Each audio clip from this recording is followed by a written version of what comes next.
Fright Brothers, Haunted Plot Edition. Today we'll be diving into The Strangers, Chapter 2. We just got finished watching The Strangers at the theater, and we have some thoughts. Now, we've seen a lot of creators talk about this movie, and Ryan, what did they have to say about the movie?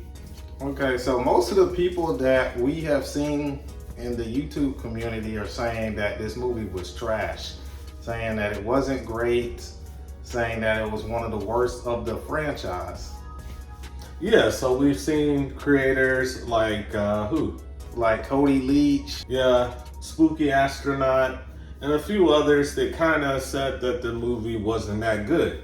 So when I went into the movie, and Ryan, you can talk about yourself in just a minute. So when I went in the movie, I went based off of the beliefs that these other creators had. So, I took them at their word. They said the movie was terrible. They said it was just a waste of a film and a movie. I think Cody Lee said seeing this movie is a waste of time and maybe a waste of money. So I came into the movie with very low expectations, thinking that this movie was going to be a waste of an hour and 36 minutes. Ryan, what were your thoughts going into watching the movie for the first time? Okay, so when I came in going to watch this movie for the first time, this was actually my second time watching the movie. I went in thinking the movie wasn't going to be good because most of the creators that I follow were saying that the movie was trash. However, when I watched this movie, I saw something that told me otherwise. I'd actually say that this movie is actually one of the better movies of the franchise to me. Now, there were some things in here that I didn't like a few of the flashback sequences we could have done without. But for the most part, this movie was actually, I would say, probably the second best in the franchise. What about you? So for me, this particular movie, for the strangers that we have seen, so we've seen 4 different strangers: The Strangers 2008, The Strangers Pray at Night, The Strangers Chapter 1, and now The Strangers Chapter 2. So we've seen 4 of these movies. This is arguably my favorite movie out of the 4 that we have seen. So let's talk and give a short rundown of what happens in this particular movie. So we start off in the opening scene and we see Shelly in the diner there, Carol's Diner. And we find out that she plays a major role. If you remember back in Strangers Chapter 1, she was the young woman who brought our protagonist to the Airbnb. So if you remember, she was the one that was driving this 1990s Honda Legend or Acura Legend or whatever it was to drive our protagonist to the Airbnb, the young couple. So what were your thoughts with that opening scene? She's talking to Frank. Frank is looking her up and down as she's walking away. And then from there we see the strangers go to this hotel room and stuff like that, particularly knocking on the door, asking if Tamra's home. So Ryan, what were your thoughts about that opening, from that scene to the hacking of Frank, who was the patron at the diner that the strangers end up at the beginning of the movie taking out? So I just thought it was interesting that it connected the waitress at the diner to one of the villains in the franchise. I believe it is Pinup Girl. So we actually get to kind of see who she really is to a certain degree and see her face for the first time in this trilogy. So I thought that was interesting. So a lot of people, when they talk about this movie, a lot of influencers that we've seen their reviews, they talk about this movie just being a chase scene with our protagonist Maya being chased by the strangers. That is a large part of the movie, but we do see this character, Pinup Girl, being a huge focal point in the movie and things like that. So with that opening scene, finding out that Pinup Girl is this lady at the bar named Shelly, we are introduced to her her background and things of that nature throughout the movie, ultimately ending in her death at the end of the movie. So next we kind of move into what we'll label as the hospital cat and mouse game here. So Ryan, can you set the scene of what's going on at the hospital? Okay, so pretty much this continues off from the last film, chapter 1. You have Maya in the hospital. She's being treated by her injuries, and she's informed that her fiance, Ryan, same name as me, Ryan, has passed away. And she is, a little bit delirious and confused and all, and just trying to figure out what's going on. And a few facts or scenes later, we have the strangers arrive at the hospital and they're looking for Maya. And, Maya suspects that they're there because she starts hearing, someone outside of her hospital room talking or yelling at someone. And then you start to not hear that person talk anymore. And so then Maya, gets suspicious and she starts to fear that the strangers are there, and sure enough, they are. And they're hunting her down. She's running through corridor to corridor, room to room, and ends up in a morgue at one point, hiding from Scarecrow or the Man in the Mask. And pretty much that's the gist of what goes on while she's at the hospital. So. Okay, so just real quick, Ryan, how many Scream movies have there been? There are 6. 6. Okay. So in Scream 5, we see them in the hospital similarly, just like this movie. When I saw the scene of Maya in the hospital, and at first there's doctor, there's nurse all around, and then I think she goes to sleep, wakes up. There's almost nobody at the hospital. Similar to Scream 5, right? You remember that? Yeah. That's one of the things that I didn't like about this movie, because in that way, there's always doctors and nurses and medical professionals in the hospital 24/7. We know that nurses, doctors sometimes work around the clock.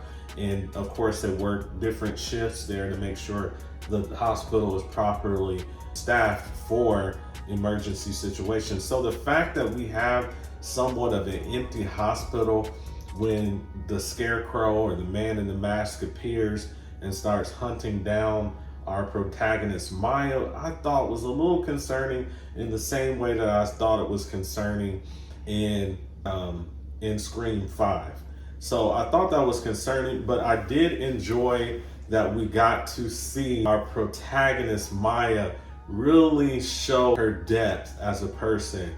She's doing flashbacks of her fiance Ryan, and she imagining that he's in the bed with her on a hospital bed, but turns out it's just a dream and things like that. And eventually she finds a way to escape. There's scene after scene in the hospital where Maya's running away, particularly with the man from the Man in the Mask, or Scarecrow, now he's being called. And so I thought that provided us with entertainment and kind of left us at the edge of our seats, because at some points I thought, okay, they're gonna cut the scene, then let it linger a little bit. We think right when we think she's about to be caught, or right when he sees her, she finds a way to escape. So I really enjoyed the hospital scenes there. So Ryan, what happens after Maya escapes from the hospital? Okay, so she escapes from the hospital, and that's when we get I believe it was the nurse that helped her. Yeah, Danica. Yeah, Danica. She's driving the Land Rover. She's driving an old, probably early 2000s, late 1990 model Land Rover. Yeah. So that's what she's driving. Who's in the passenger seat with her? One of her roommates. One of her roommates, Chris is the roommate's name. She's in the passenger seat with her. And so we see our protagonist, Maya, be encouraged to join them and go in so that they could take her for a ride up to their location of where they live. And then what happens after that, Ryan? And then that's when they pick up the two guys in the rain walking down the road, and they happen to be so all roommates, or they're all roommates. So we see them pick up Gregory. He's the guy with the smiley face tattoo on his neck, and Wayne, who's the other roommate. So they pick up Gregory and Wayne because they start driving. Danica's driving up to her abode, and she sees that there's two men outside. She runs out, talks to them, and they come in and sit. So Maya's sitting in the back seat, center seat in the back seat, and then the two men sit on both sides of Maya. And so we have Gregory sitting on one side, we have Wayne sitting on another. This puts Maya in kind of a fearful state. And what happens as they continue to drive on? So she's in a bit of a paranoia state where she's suspecting that potentially those people might be the strangers. Yeah, she's thinking they are, because one of the things that the filmmaker does in this movie is he goes ahead and he sizes up these roommates to be kind of like the strangers. So Danica is kind of the shorter one. She might look like pinup girl. We have Chris, the taller female, who was from the army. She kind of might be the frame of a doll face. We see that one of the men has a smiley face tattoo on his neck. His name is Gregory. We'll talk about him later on. He looks kind of like he would be the man in the mask because he's a bit taller. I think the actor's 6 foot tall. He's kind of muscular, looks kind of like Scarecrow as far as his muscularity and his size and his youthfulness, in the sense that it looks like Scarecrow looks like a man in his late 20s, early 30s. And so we think that this might be him. And that's also what she's seeing.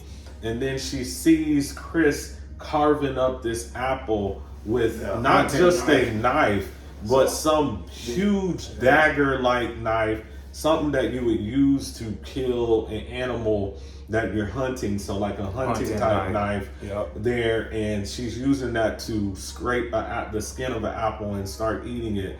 And so what happens is Maya grabs the knife, the dagger, or the knife, the hunting knife, and then she bolts out of the vehicle and runs down the embankment into the forest. They go looking for her. They can't find her. Maya runs off there. And so let's talk about Maya in the woods and what happens there. Ryan, you want to set the stage for that? Okay, so that is when Maya's out in the woods and she's injured a little bit from that knife wound. And she's just trying to escape from the strangers, and then also trying to escape from the people that picked her up. And she ends up coming to a car, an old abandoned car in the middle of the woods. She ends up at, creating fire and stuff like that. She runs into the car because she sees hears the wild boar. She hears something, some vicious style animal running, and then she runs into a car. She gets rammed. This wild boar is ramming this car. We don't know it's a wild boar, but we know it's something powerful because it keeps ramming the car. Boom, boom, busting out the glass, the windshields and stuff like that in the vehicle. And eventually, as the wild boar busts into the car, she runs off there. The wild boar comes at her, and eventually she's able to overtake the wild boar with what, Ryan?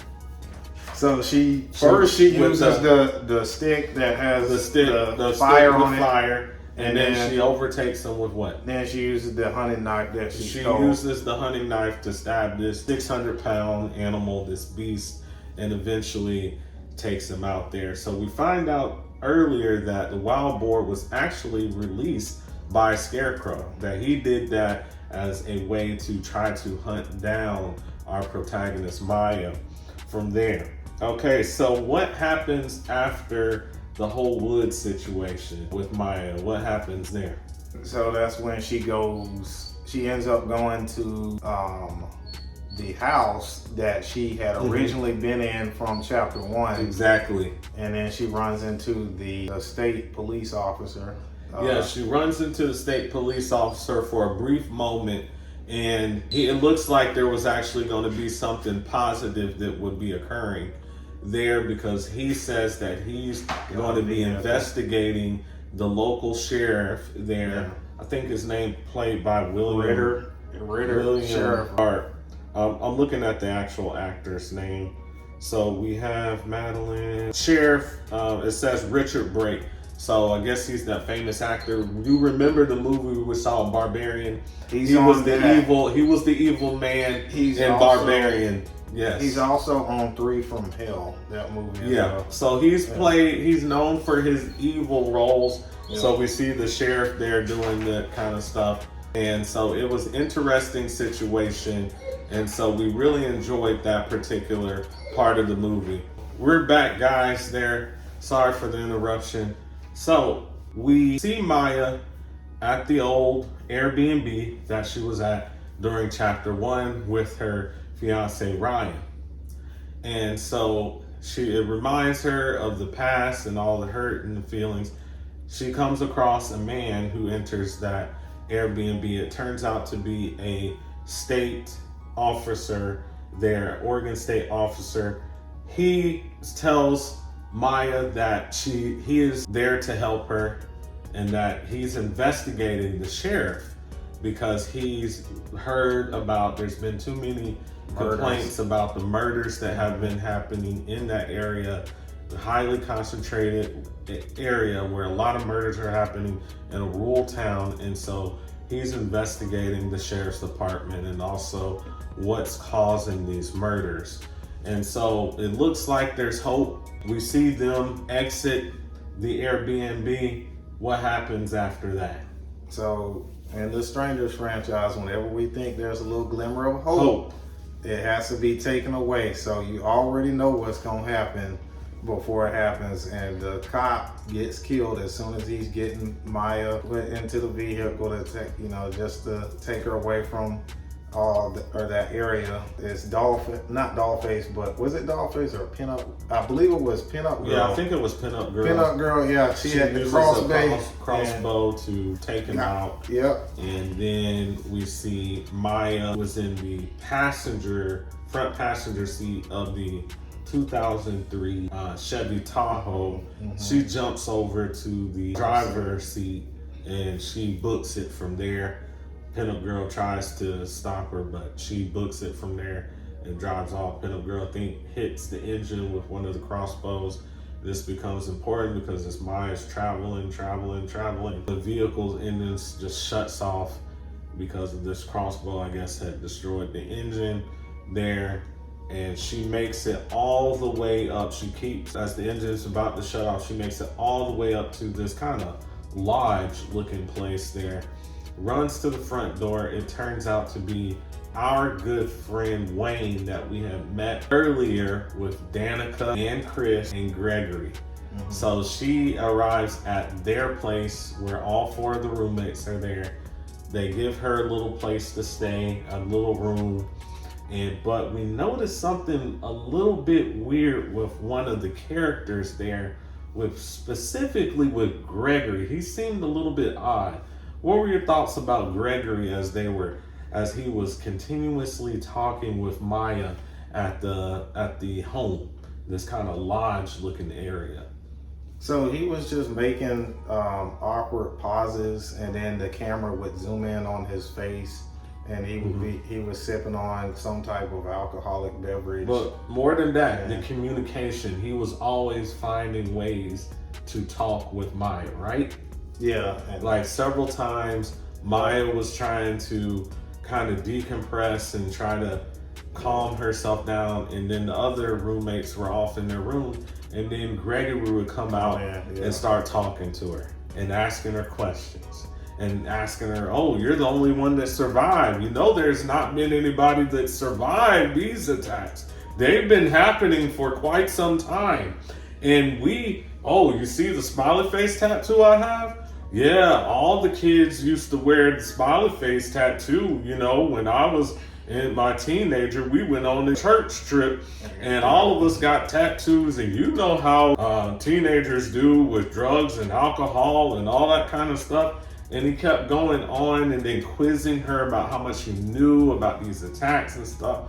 So we started to get a little suspicion that maybe, just maybe, Gregory is who? Is Scarecrow. Just maybe. I think they put a little bit too much emphasis on it. I kind of got that with the first scene of him with the tattoo, the smiley face tattoo, and then the sizes, because when I look at Scarecrow, I know he's got to be around 6 foot because he's not a small guy. He's a taller guy. He's a muscular guy. And the only actor that we've seen so far in any of these movies that could reasonably play the Scarecrow character based off the youthfulness and the strength is Gregory there. So what were your thoughts about Gregory? So we kind of were suspicious when we meet him in the car and he's sitting there and the camera zooming in. I would say it was too in your face for me to actually believe that he was Scarecrow, because they just kept on. They kept pushing that really hard in this movie. Yeah. But we'll continue to move on. So we see Danica. We don't actually see this. At the beginning we don't see it. We hear Danica downstairs confronting Gregory. She's like, "Why do you keep going up and messing with Maya? What is your problem?" And Danica is really confronting him, and then he's drunk and he gets in like a 1970s Mustang or hot rod type vehicle that he has. Danica goes to his windows like, "Why are you doing this?" And he just speeds off.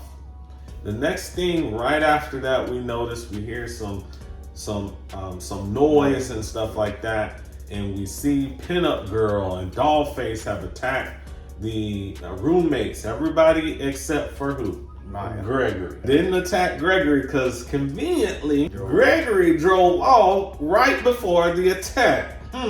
Wonder who could be Scarecrow, right?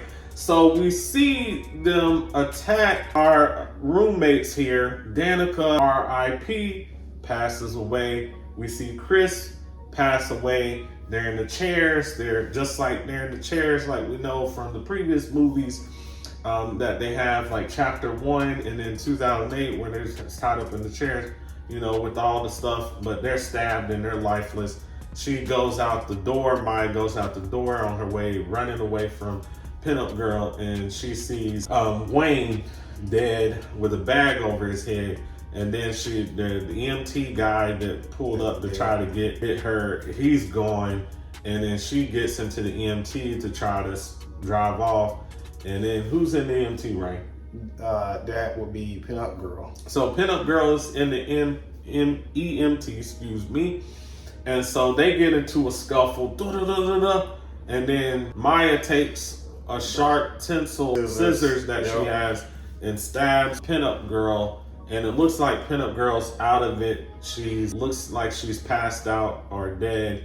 And so Maya starts driving off.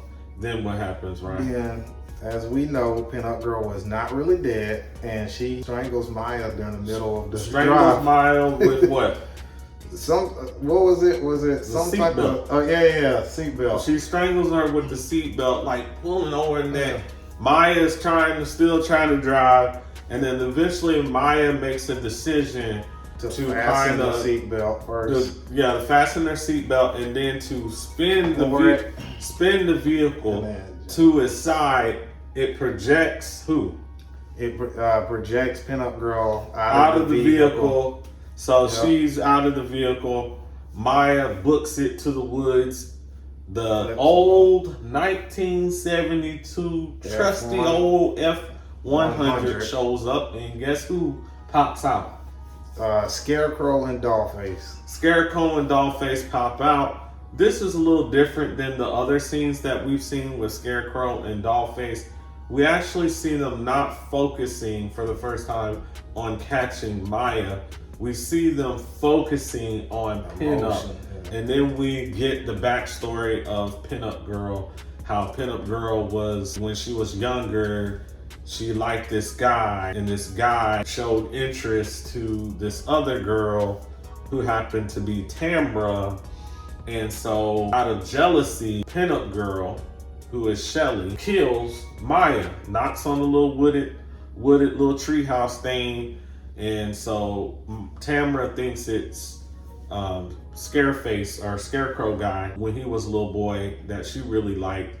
And it turns out to be Pinup or Shelly. And Shelly, I guess, bludgeons her to death, unfortunately. And then they hold hands, her and Scarecrow hold hands as Tamra's bleeding out. And then Tamra's drawing a smiley face in Tamra's blood as the adults are running to see what happened. And then that's basically the end of the film. So Ron, what were your final thoughts about this movie? Okay, so going back to that ending scene, that blood was a little bit too CGI for me. Mm-hmm. It took me out of the film after watching it a second time. Okay. But overall, I'm not really sure why people keep saying this movie is trash, because to be honest, looking back on all four of these movies, I would have to say this one is definitely one of my, I would say it's my second favorite Strangers movie overall, because it keeps you on your heels. It's a full 90-minute chase sequence for the most part. Yes, there's some flashbacks in there added in to increase the runtime and all, but for the most part, it keeps you on your heels and it's paced pretty well. It's better than the first one. First one is slow and boring. And then the chapter one was just a carbon copy of the first. So my thing is I honestly think this film was actually a pretty decent film in this franchise. Mm-hmm. So what about you? So for my thoughts of this film is that it was intriguing in the sense that it was always pushing the plot forward. We had action scene after action scene. And the thing is, it had enough background of us going into characters' background with making Shelly and the actor who played Shelly a really important part about this movie. So we do get her background as well as we see her throughout this movie in a human side. Also, too, we see that Scarecrow and Dollface are saddened by the death of Pinup Girl, so there's some human emotion to it as well. That's something that we see. And we see that, hey, the jig is up for this town. The sheriff is going to be under investigation by the Oregon State Police. So that is good news for us. I'm looking forward to the next film. I enjoyed the fast pace and the short and simple storyline that this film had compared to the others that really worked for me. This was an action-oriented movie. Even though it's a horror movie, you could also read this movie as an action movie. So those of you who may not like horror, but you like action movies, this is a good movie for you too. So with that stated, Ryan, what is your Fright Brothers grade for this movie? Okay, so this one, after watching it a second time, I think I'm gonna have to go with a growl on this one. I think it's earned itself a growl. I thought it was a decent film. It's rewatchable to me, obviously, if I went and watched it a second time. So it's got some rewatch value. So yeah, I'm gonna have to go with a growl. Okay, so for me, I will have to go with a growl as well. For those of you who are new to our channel, a growl is a above average. So it's not excellent, but it is above average. I felt that this movie caught our attention for the entire movie. It raised questions that we still want to be answered in the final film, Chapter 3. And it also provided us with answers to questions that we had from Chapter 1. Who is Tamra? Who is Pinup Girl? Who perhaps is Scarecrow or the man in the mask? We're starting to get some answers. So it was a really good film. I enjoyed it. I know a lot of you other influencers, you didn't like it, but hey, this was a good one for me. So we enjoyed it. So Ryan, what is our next film going to be? So we're going to do what for our next video there? So ranking, right? Yes, we're going to rank all 4 of the Strangers films. So for the next film, we'll rank all 4 of the Strangers. Hey guys, we're a new channel. We're looking to build a Fright Brothers audience here, calling it Fright Fam. We need your support. Part of how you can support the channel, we're not asking for money. All we're asking for you to do is to like and subscribe and to leave a comment about your thoughts about this film and the other films that we have reviewed on our channel. And remember, Fright Fam, be watchful!